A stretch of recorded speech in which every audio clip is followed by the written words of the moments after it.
tesalonicenses que venimos teniendo. Antes quiero solamente comentarles que hoy se van a estar repartiendo nuevos folletos de oración. Eso luego Damián se va a estar encargando de comunicarlo.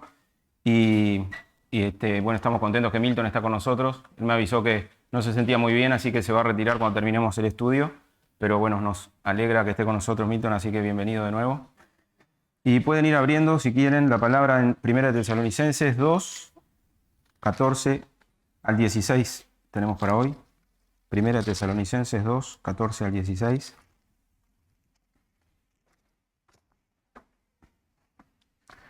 Dice: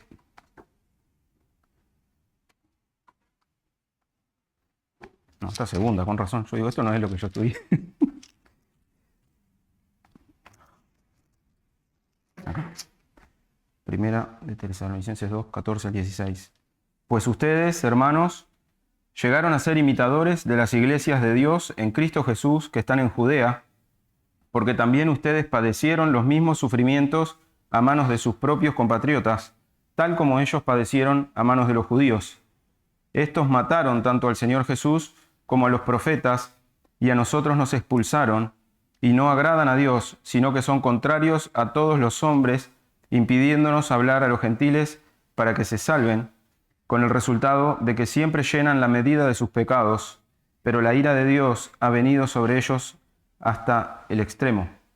Vamos a presentarnos con el Señor. Amado Dios y Padre Celestial, te agradecemos por este día, te agradecemos, Señor, por cada uno de los que ha podido apartar este tiempo para venir, Señor, y tener este tiempo de comunión donde podemos repasar cosas de tu palabra, donde podemos orar unos por otros, y te pedimos, Señor, que hoy podamos aprender un poquito más estas verdades que vamos a ver ahora de tu palabra para poder estar aplicándolas en nuestra vida y, ¿por qué no, ser desafiados también con lo que dice tu palabra, Padre, para poder ir creciendo en nuestra madurez y en nuestro carácter?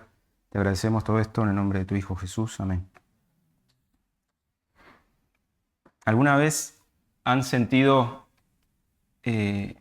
solos en su fe por el rechazo o las dificultades que se presentaban en diferentes situaciones? Tal vez en el trabajo fueron rechazados, fueron burlados, tal vez en el liceo, en la familia, incluso los amigos, las personas más cercanas a veces son las que se burlan de nosotros o nos rechazan por nuestra fe. Y a veces esos momentos de burla o de desprecio nos hacen pensar cosas que no son agradables. Por ejemplo, ¿será que vale la pena seguir a Cristo? Si estamos solos en el entorno, podemos llegar a pensar cosas así. ¿O soy el único que está luchando? Y realmente la persecución es desalentadora, y más aún cuando viene de tu propio pueblo, de tu propio entorno. Muchas veces creemos que seguir a Jesús debería ser una vida más fácil. Seguir a Cristo debería facilitarnos las cosas, pero la realidad para los tesalonicenses era otra, totalmente diferente. Y ellos, a quien Pablo escribe esta carta, vivieron todo lo contrario a lo que sería una vida más fácil por seguir a Cristo. Desde el principio ellos enfrentaron oposición, eran burlados y enfrentaban persecuciones. Siendo una iglesia muy joven, se estima que cuando Pablo escribe esta carta, la iglesia tendría más o menos 3 meses, era una iglesia joven. Y por ende, nació allí en medio de los conflictos, rodeada de una cultura que no entendía ni aceptaba la fe en Cristo. Los cristianos del primer siglo, de todas las zonas y ciudades, tuvieron que enfrentar un montón de situaciones adversas, incluso llegar a la muerte, ¿no?, a manos de quienes odiaban a Cristo y por ende odiaban a los seguidores de Cristo. Algo tenían en común los fanáticos judíos con los griegos furiosos y con los romanos despiadados. Lo que tenían en común es que todos odiaban a los cristianos. Todos odiaban a los cristianos. El nivel de odio era muy fuerte. Los creyentes eran apedreados, los golpeaban, los torturaban, los crucificaban. Y literalmente seguir a Cristo implicaba renunciar a todo. A veces tenían que huir, estar escondiéndose. Implicaba renunciar a todo, seguir a Jesús. Y Pablo escribe esta carta para animarlos a los tesalonicenses y a reafirmar el amor que él sentía por ellos, y los elogia por haber sido fieles en medio de la persecución y les recuerda que hay esperanza en Cristo. Y en este pasaje Pablo les recuerda 3 verdades, poderosas verdades que nos sostienen hoy a nosotros también y son las que vamos a repasar. La primera, la fe en Cristo nos une en una gran comunidad de creyentes. La segunda, el amor se fortalece en medio del sufrimiento. Perdón. Y la tercera, la oposición del Evangelio no detiene la obra de Dios. Y ese es el tema para hoy, entonces, la comunidad cristiana en medio del sufrimiento. Y el primer punto, la fe en Cristo nos une a una gran comunidad de creyentes. Dice Pablo ahí en el versículo 14, la primera parte, pues ustedes, hermanos, llegaron a ser imitadores de las iglesias de Dios en Cristo Jesús que están en Judea. Y esto es sorprendente realmente, ¿no? Los tesalonicenses eran griegos de una cultura diferente totalmente a los de Judea, y sin embargo, Pablo les afirma, ustedes son parte de la misma iglesia que los cristianos de Judea. La fe en Cristo los unía a ellos en una comunidad mucho más grande que su iglesia local. Estando separados por kilómetros, por idioma y por cultura, la iglesia era la misma. Y con nosotros ocurre lo mismo. Estamos acá en Carmelo, en Uruguay, una iglesia local, pero somos parte de un cuerpo realmente inmenso, que es la iglesia de Cristo, y atraviesa fronteras, idiomas o culturas. Si me acompañan allí a Efesios 4, un poquito para atrás. Efesios capítulo 4, versículos 4 al 6. 4 al 6. Dice, hay un solo cuerpo y un solo espíritu. Un poquito más adelante dice, una misma esperanza. Versículo 5, un solo Señor, una sola fe, un solo bautismo, un solo Dios y Padre de todos. Esto explica un poquito lo que estamos hablando. La iglesia es una sola en todo el mundo y tenemos todos el mismo Padre en común. Pensemos ahora en un soldado romano, que fue, ya que estamos hablando de los despiadados romanos, vamos a hablar de un soldado romano. Fue designado a trabajar en una ciudad lejana, pongámosle Jerusalén. Entonces él nació y se crió en Roma, pero lo mandan a servir a Jerusalén. Y él está aislado de su familia, está lejos de su ciudad natal, pero cuando mira su estandarte, recuerda que pertenece a un ejército que era gigantesco y que se extendía por todo el imperio romano. Y eso lo animaba a él, a no sentirse tan solo. De la misma manera, cuando nosotros nos sentimos solos en la fe, debemos recordar que no caminamos aislados, sino que somos parte de la iglesia del Señor, que es un cuerpo que abarca todo el mundo. 2 preguntas. ¿Qué cambia en tu fe cuando pensás que sos parte de una iglesia enorme a nivel mundial y que tiene 20 siglos, más de 20 siglos de historia?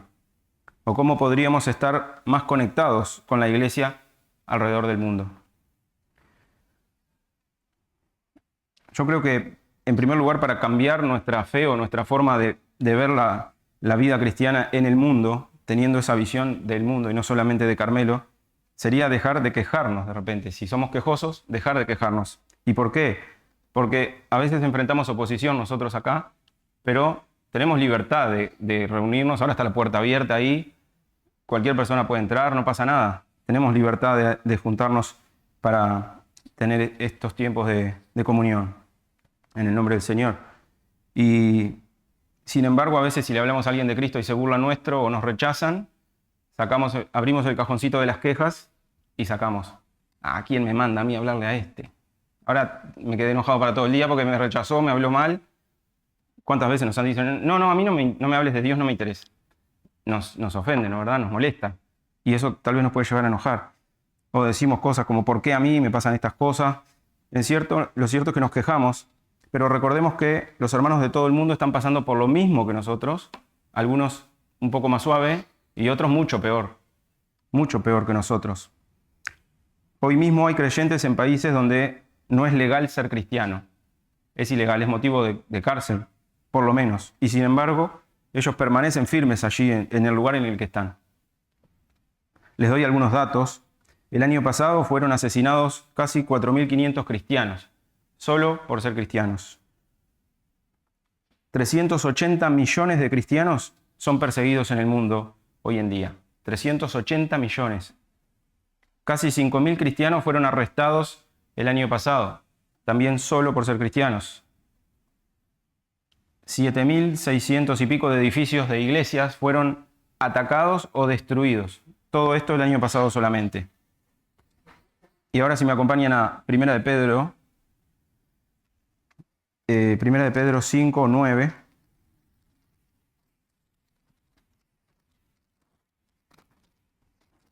Bueno. Primera de Pedro 5, versículo 9, dice: pero resístanlo firmes en la fe, sabiendo que las mismas experiencias de sufrimiento se van cumpliendo en sus hermanos en todo el mundo. Las mismas experiencias de sufrimiento se van cumpliendo en los hermanos de todo el mundo. Entonces, no estamos solos. Y nuestra fe nos conecta con millones de hermanos que, sin conocerlos, forman parte de una misma familia espiritual en Cristo. Y otra cosa que podemos hacer, pensando en la iglesia en el mundo, es orar regularmente por hermanos que son perseguidos en otras partes. El otro día estaba escuchando, que esto no sale en el informativo porque no interesa, salen otros temas, menos importantes tal vez, pero en países africanos mueren más o menos 100 cristianos por día. Es un disparate. Y son crueles realmente, les prenden fuego las casas, las iglesias, las familias completas. Son cosas feas, ¿no? Pero digo, una cosa que podemos hacer es orar por esos hermanos perseguidos. Y yo me acuerdo hace un tiempo atrás hemos hecho esto. Si se acuerdan los que estaban en ese tiempo, no me acuerdo del año, pero hace unos pocos años, en Afganistán estaba el ejército estadounidense controlando el territorio, que venían de la época de Bin Laden y todo, bueno. Y cuando ellos anuncian que se van a retirar, toman el poder los talibanes, los terroristas islámicos talibanes. ¿Y qué es lo primero que hacen? Cacería de cristianos. Casa por casa iban, buscando cristianos. Creo que fue el pastor Mariano que compartía de alguien conocido que él tenía, que nos pidió oración por ellos. Y bueno, fue tremendo todo eso. Y hemos estado orando por ellos. También hemos orado por otras iglesias de otros países, aunque no en el contexto de la persecución. En definitiva, digo, es un hermoso gesto orar por los hermanos que no conocemos de otros países, que al fin y al cabo un día todos vamos a estar juntos adorando al Señor. El segundo punto es que el amor se fortalece en medio del sufrimiento. El amor se fortalece en medio del sufrimiento. Le dice allí Pablo a los tesalonicenses que sufrieron persecución de sus compatriotas, igual que los cristianos de Judea la sufrieron por parte de los judíos. Entendemos que no era un accidente sufrir, no era un caso aislado de una ciudad, no era un accidente, era un tema de todo el mundo cristiano. Eso ya lo anunció el Señor en Juan 15, si quieren acompañarme con la lectura ahí, Juan 15.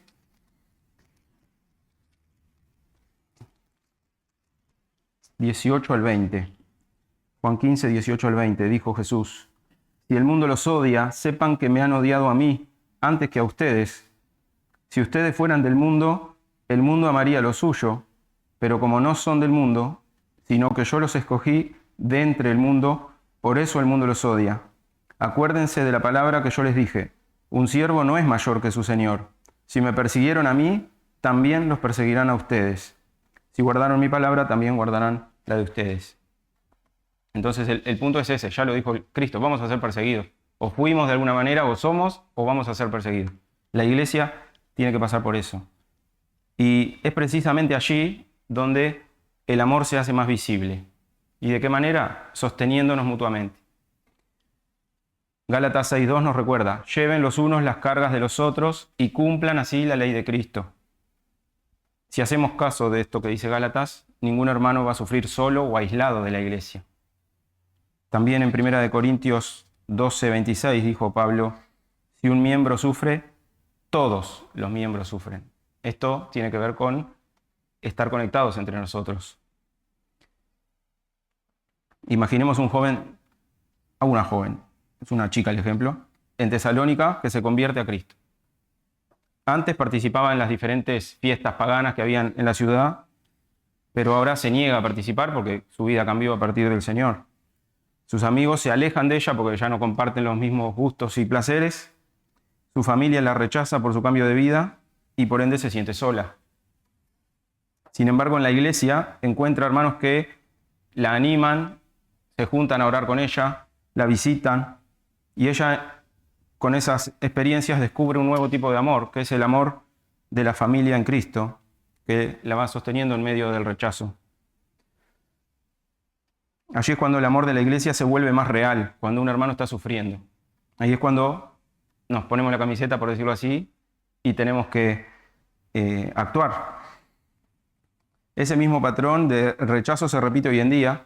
En algunos países musulmanes, cuando alguien se convierte al cristianismo, su familia lo expulsa de la casa, no pueden vivir. O sea, tiene una ley islámica que impide que los cristianos vivan con los musulmanes. Y es la iglesia la que los recibe como familia a partir de ese momento. Y eso es el amor de Cristo en acción. Y es vital para esa persona, para su fe, para la fe de esa persona, ver el amor de Cristo en acción a través de la iglesia. Si acá en nuestra iglesia alguien sufre rechazo, podemos decir que somos esa familia que recibe, que anima, que acompaña al que está sufriendo. Es ahí cuando hay que manifestar el amor, en las pruebas. En las pruebas hay que manifestar el amor.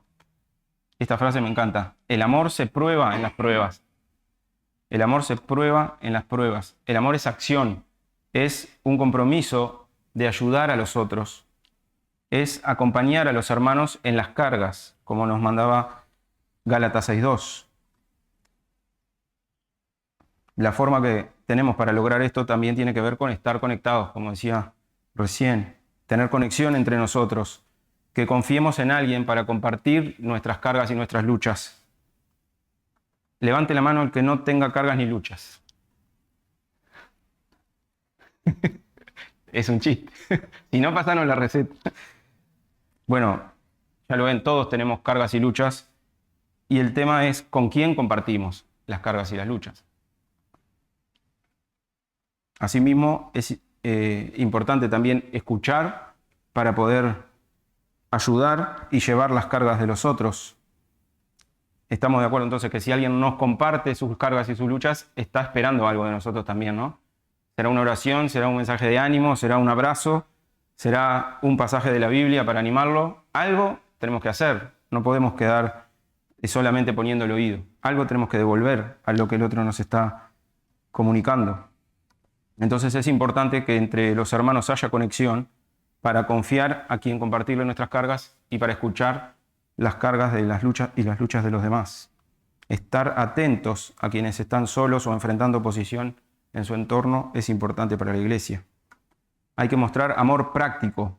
Amor práctico significa visitar, significa mensajes, significa interés real por la situación de los demás. Interés real por la situación de los demás. Y si es necesario, en algunos casos donde requiere ayuda material, también hay que darla.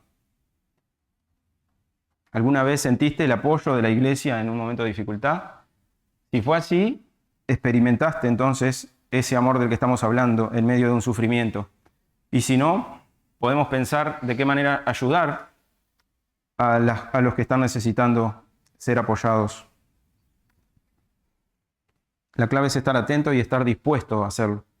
El amor verdadero se fortalece en las pruebas. El último punto, la oposición al Evangelio no detiene el plan de Dios.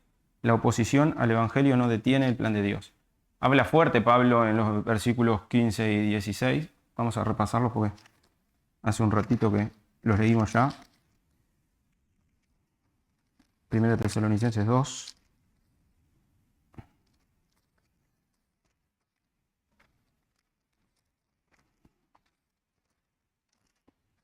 14 al 16. Vamos a leer el 15 y el 16. Dice, estos mataron tanto al Señor Jesús como a los profetas y a nosotros nos expulsaron. y no agradan a Dios, sino que son contrarios a todos los hombres, impidiéndonos hablar a los gentiles para que se salven, con el resultado de que siempre llenan la medida de sus pecados. Pero la ira de Dios ha venido sobre ellos hasta el extremo. Hay un contexto ahí que tiene que ver con lo que estaba pasando en el mundo judío, básicamente, que era el miedo a que los judíos se conviertan al cristianismo y ellos empiecen a perder adeptos, por decirlo así. Entonces consideraban al cristianismo una secta y se oponían completamente, con violencia, de todas las formas posibles. Entonces, esos versículos tienen que ver un poco con ese contexto, que se extendía también a Tesalónica, donde los cristianos eran rechazados por considerarlos una secta. Pero lo que quería resaltar de ese pasaje es de cómo el plan de Dios continúa aunque haya oposición. Y por eso decía que Pablo habla fuerte, él habla de que mataron a Cristo, mataron a los profetas, mataron a los apóstoles y querían impedir a toda costa que nadie más reciba el Evangelio. Y aunque la oposición fue real, todo el esfuerzo no detuvo la obra de Dios ni la va a detener. Hay otros ejemplos a lo largo de la historia donde hemos visto que han querido destruir la Biblia, las prendían fuego, hacían un montón de cosas con tal de eliminar todo rastro de la palabra de Dios, pero hasta el día de hoy sigue siendo el libro más vendido del mundo. Entonces podemos ver cómo de diferentes maneras la obra de Dios no la detiene nadie. Bueno, la misma Biblia dice que cielo y tierra pasarán, pero su palabra no pasará. Allí en Tesalónica, abandonar el culto a los dioses era considerado, o sea, a los dioses locales de ahí la ciudad, era considerado una traición a su cultura y a la sociedad. Ellos eran griegos, recuerden, entonces tenían un fuerte tema cultural y bueno, con sus dioses y sus cosas. Por eso se oponían al Evangelio. Ellos no solamente no lo entendían, sino que lo veían como una amenaza para ellos. Y aún así el Evangelio lograba avanzar.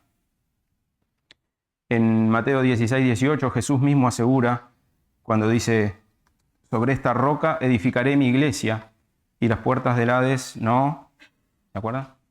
No prevalecerán sobre ella. Las puertas del Hades no prevalecerán sobre la iglesia del Señor. Entonces, si entendemos que Dios está en control de todas las cosas, el miedo a la burla o a ser rechazados no es una excusa para que un creyente se quede callado. No es una excusa. Nuestra misión no depende de que nos acepten las personas, depende de obedecer a Dios.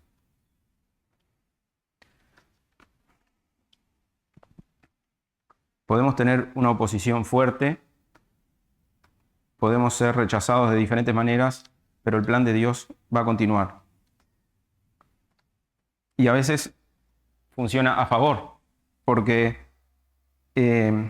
muchas veces la oposición actuó como un disparador para que la iglesia crezca. Si recuerdan, en el libro de Hechos, vemos que la persecución dispersó a los creyentes, entonces llevaban el evangelio a otras ciudades. La oposición humana entonces no puede frustrar nunca el plan divino. Así también nosotros, aunque estemos enfrentando burlas o críticas, debemos perseverar confiando en que nuestro testimonio puede ser la semilla para que otros un día crean. Entonces es importante compartir y no quedarnos callados por miedo. Recordemos, para finalizar entonces, yo les dije que era corto hoy, 3 grandes verdades. La fe nos une a la comunidad mundial. El amor se fortalece en medio del sufrimiento. La oposición no frena el plan de Dios.